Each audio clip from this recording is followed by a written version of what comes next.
प्यारे मित्रों, ओम नमस्ते। मैं आलोक कुमार पटवा आज आप सबके समक्ष उपस्थित हूँ बैठकर किए जाने वाले ध्यान के आसनों को लेकर के। इस संबंध में मैं 2 वीडियो बनाऊंगा, पार्ट 1 और पार्ट 2। पार्ट 1 में हम आप देखेंगे सुखासन एवं सिद्धासन का अभ्यास कैसे किया जाता है तथा पार्ट 2 में देखेंगे कि पद्मासन एवं स्वास्तिकासन का अभ्यास कैसे किया जाता है। तो आज के इस प्रथम वीडियो में, प्रथम पार्ट में हम देखेंगे सुखासन एवं सिद्धासन का अभ्यास कैसे किया जाता है। ये ध्यान के आसन होते हैं जिनमें हम आप बैठ करके ध्यान कर सकते हैं, पूजा या पाठ कर सकते हैं या कि आत्म अवलोकन कर सकते हैं। अपने आप को बैठ करके नेत्र को बंद करके अपने शरीर में हो रही समस्त प्रकार की हलचल को, समस्त प्रकार की क्रियाओं का अवलोकन कर सकते हैं, उसको देख सकते हैं। अवलोकन का अर्थ होता है देखना। तो आइए सबसे पहले हम देखते हैं सुखासन का अभ्यास कैसे करते हैं। हम आप सभी जानते हैं कि लगभग 90% लोग इसी आसन में बैठते हैं, अर्थात सुखासन में बैठते हैं, किंतु उसको जानते नहीं है उसकी विधि क्या है, कैसे उसका सही अभ्यास किया जाए। तो आइए देखते हैं सुखासन का अभ्यास कैसे करते हैं। सबसे पहले हमको दंडासन में बैठ जाना है। कमर, गर्दन और सिर बिल्कुल सीधा एक लाइन में, दोनों पैर के अंगूठे आपस में मिले हुए, दोनों पैर की एड़ियाँ आपस में मिली हुई, दोनों हाथ हम अपने जंघाओं के समीप में ले लेते हैं। हाथों को इस तरीके से स्ट्रेट नहीं रखेंगे, अर्थात सीधा नहीं रखेंगे, बल्कि थोड़ा सा फोल्ड कर लेंगे। शोल्डर रिलैक्स रहेगा हमारा और आंखें बंद रहेंगी।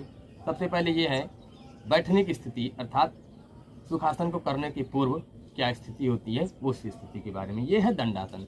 अब हम करेंगे मुख्यासन जिसकी हम चर्चा करने वाले हैं। तो देखिए, दंडासन में बैठने के पश्चात हमको दाएं पैर को घुटने से मोड़ करके बाएं पैर की जंघा के नीचे रखना है। इसी प्रकार से बाएं पैर को, अर्थात लेफ्ट लेग को नी से फोल्ड करके राइट लेग के थाई के नीचे रखना है। इस तरीके से ये हो गया हमारा सुखासन। अब स्थिति क्या होगी, हाथों में ज्ञान मुद्रा, अर्थात तर्जनी तथा अंगुष्ठ को आपस में मिला लेंगे, अग्रभाग को, फर्स्ट पोर्शन को, इस तरीके से, ठीक है, अगले वाले पोर्शन को। और शेष 3 उंगलियां आपस में खुली हुई और सटी हुई होनी चाहिए। हमारी दोनों कलाई दोनों घुटनों पर, एल्बो हमारा अर्थात कोहनी मुड़ी हुई,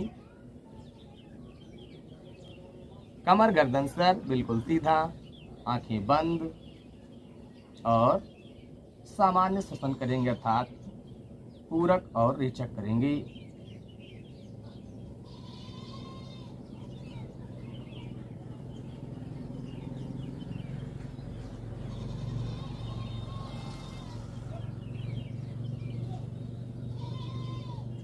पूरा फोकस, पूरा ध्यान अपने श्वास और प्रश्वास पर, अर्थात इनहेलेशन और एक्सहेलेशन पर लगाएंगे, अथवा अपने किसी भी चक्र पर लगा सकते हैं, जैसे कि मूलाधार, स्वादिष्ठान, मणिपुर, अनाहत, विशुद्धि, आज्ञा और सहस्रार चक्र। इन चक्रों में से किसी एक चक्र पर अपने ध्यान को हम केंद्रित कर सकते हैं,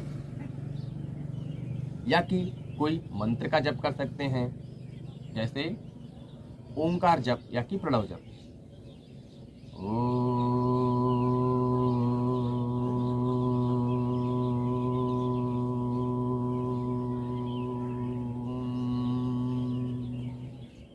यदि हम ओंकार का जप कर रहे हैं, अर्थात प्रणव का चिंतन कर रहे हैं, प्रणव का जप कर रहे हैं, तो प्रत्येक ओंकार के अंत में, प्रत्येक प्रणव जप के अंत में एक लंबी गहरी श्वास लेना चाहिए। कैसे, फिर से देखते हैं।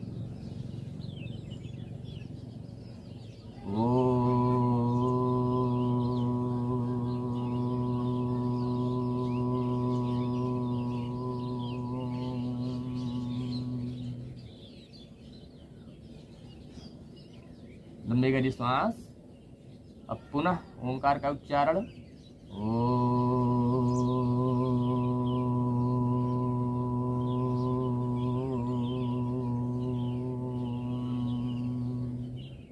अब हम करेंगे स्वास्तिकासन। इसमें क्या होता है, सबसे पहले दंडासन की स्थिति में आते हैं, ठीक है, इस तरीके से।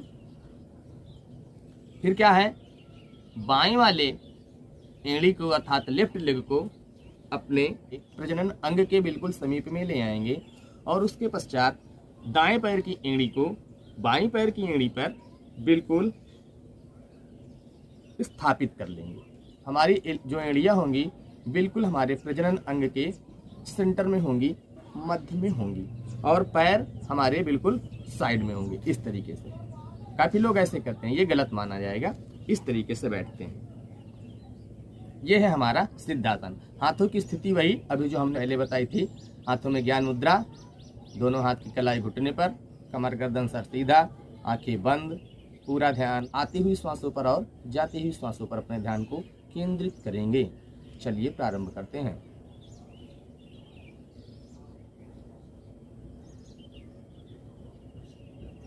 आंखें बंद रखना बहुत ही आवश्यक है, क्योंकि जब तक हमारी आंखें बंद नहीं रहेंगी हमारा मस्तिष्क, हमारा मन एकाग्र नहीं हो पाएगा, कंसंट्रेट नहीं हो पाएगा।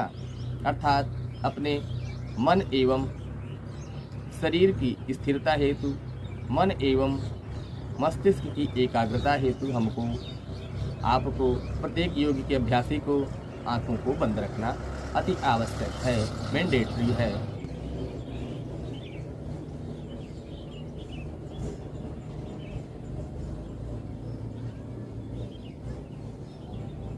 आप चाहें तो ओंकार का भी जप कर सकते हैं।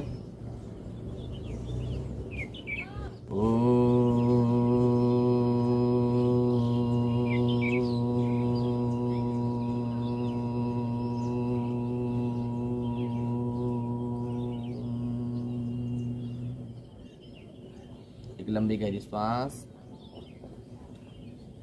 फिर से ओंकार का उच्चारण।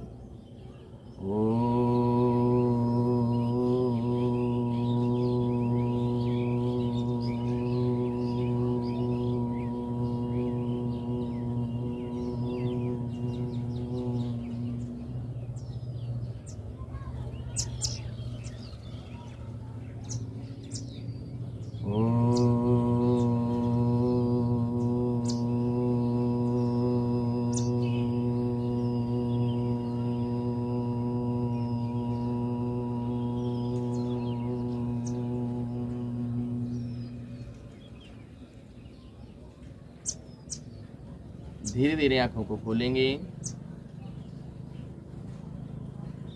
और सामान्य स्थिति में आ जाएंगे। तो प्रिय मित्रों, प्रिय विद्यार्थियों, ये था बैठकर किए जाने वाले ध्यान के आसनों का प्रथम पाठ अर्थात प्रथम भाग, जिसमें हमने आपने सीखा कि सुखासन और सिद्धासन कैसे किया जाता है। अब बात कर लेते हैं इसके नाम की। इसका नाम ऐसा क्यों पड़ा, अर्थात सुखासन का नाम सुखासन क्यों पड़ा तथा सिद्धासन का नाम सिद्धासन क्यों पड़ा। तो सबसे पहले सुखासन की चर्चा करते हैं, इस आसन की चर्चा करते हैं अर्थात सुखासन की। ये होती हमारी सुखासन की स्थिति। देखिए, इसका नाम सुखासन इसलिए पड़ा क्योंकि इस स्थिति में हम अधिक देर तक स्थिरता, प्रसन्नता और सुखपूर्वक बैठ सकते हैं, इसीलिए इस आसन का नाम सुखासन पड़ा। ठीक है, अब बात आती है दूसरे आसन की, सिद्धासन का नाम सिद्धासन क्यों पड़ा भाई। इस तरीके से होता है सिद्धासन। इसका नाम सिद्धासन क्यों पड़ा, देखिए, भगवान आदिनाथ अर्थात शिव जी ने माता पार्वती जी को जब योग का ज्ञान दे रहे थे, उस समय उन्होंने बताया कि इस आसन का अभ्यास करने से अर्थात सिद्धासन का अभ्यास करने से एक साधक को, एक योगी को सिद्धियों की प्राप्ति होती है और जीवन के चरम लक्ष्य अर्थात मोक्ष की प्राप्ति होती है। इसलिए इस आसन का नाम सिद्धासन पड़ा। तो ये हुई नाम के संबंध में चर्चा कि सिद्धासन को सिद्धासन क्यों कहते हैं और सुखासन को सुखासन क्यों कहते हैं। अब आशा करता हूँ कि अब आप लोगों को अच्छे से समझ में आ गया होगा कि सुखासन तथा सिद्धासन का अभ्यास कैसे किया जाता है। पुनः किसी वीडियो में मिलेंगे, तब तक के लिए ओम नमस्ते।